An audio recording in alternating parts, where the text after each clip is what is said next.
Hi, this is Jason from Horrific Nightmares, back to do part 2 of my top 20 favorite anthologies.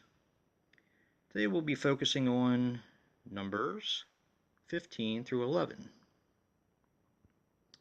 Please keep in mind that these are just my opinions.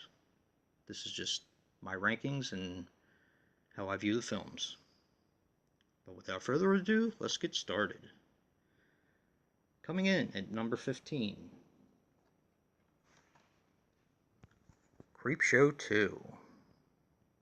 Sorry about the shaky cam, guys. I do love Creepshow 2. Um, Obviously not as much as the first one. There were some stories I thought that were a little bit weaker in the second one.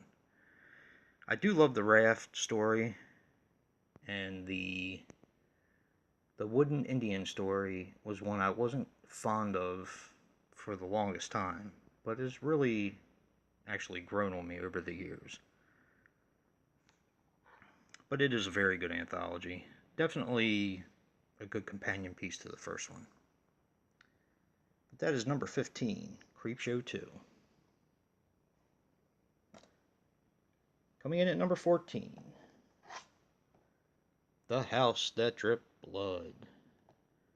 Now, if you've seen my other videos, you know that I'm a big fan of not only Hammer, but of Amicus Films, which this is. And I know Scream Factory is actually either just put out the Blu-ray of it or is getting ready to put out the Blu-ray of it.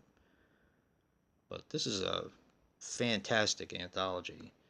One that I actually just saw probably a couple years ago for the very first time.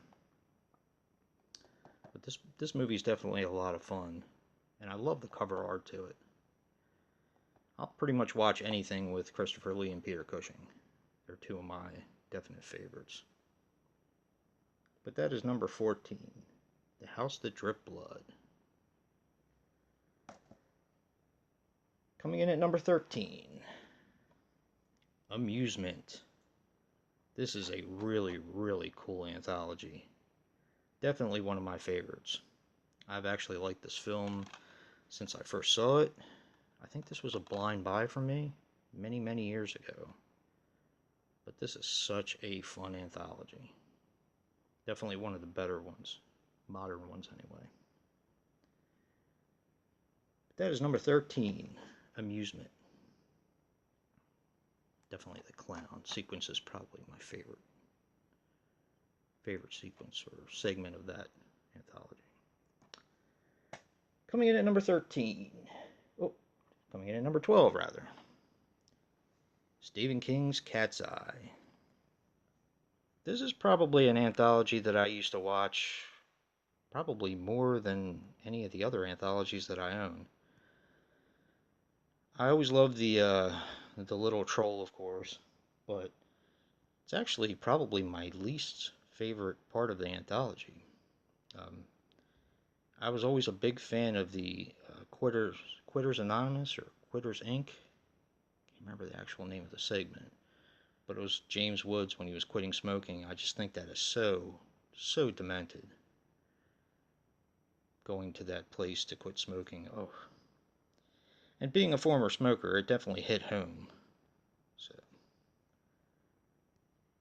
but that is number 12, Stephen King's Cat's Eye. Really a cool flick. Young Drew Barrymore, too. Coming in at number 11, Tales from the Darkside, the movie. Now, this was one I thought that I had never seen. I bought this probably a year ago in a secondhand CD movie shop.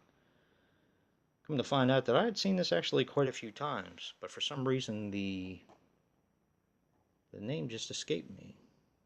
But this is a really good anthology. I think the wraparound's probably my favorite part of this film. Believe it or not. It has a lot of good segments in it, but the wraparound with I'm trying to think of the kid's name. It's not Joey Lawrence, it's his brother. his name. But I think that's a really, really cool segment in the film. Anyway, that is number 11. Tales from the Darkside, the movie. Now, a couple that would definitely make the list, but I do not own. Tales of Halloween is probably, that would have probably definitely been in my top 3. Actually, I think it has 10 segments in it, and I'm pretty much a big fan of all 10. I think that was an extremely well done anthology. And that's another one that I do believe is on Netflix streaming, if you're interested in seeing it. Another is Tales That Witness Madness. Another Amicus film. Really a cool one. But it's one that I have not yet bought. But anyway, those are numbers 15 through 11. And this is part 2 of my top 20 favorite anthologies. Love to know your thoughts. Comment down below. If you like what you hear, hit the like button. And until next time, peace.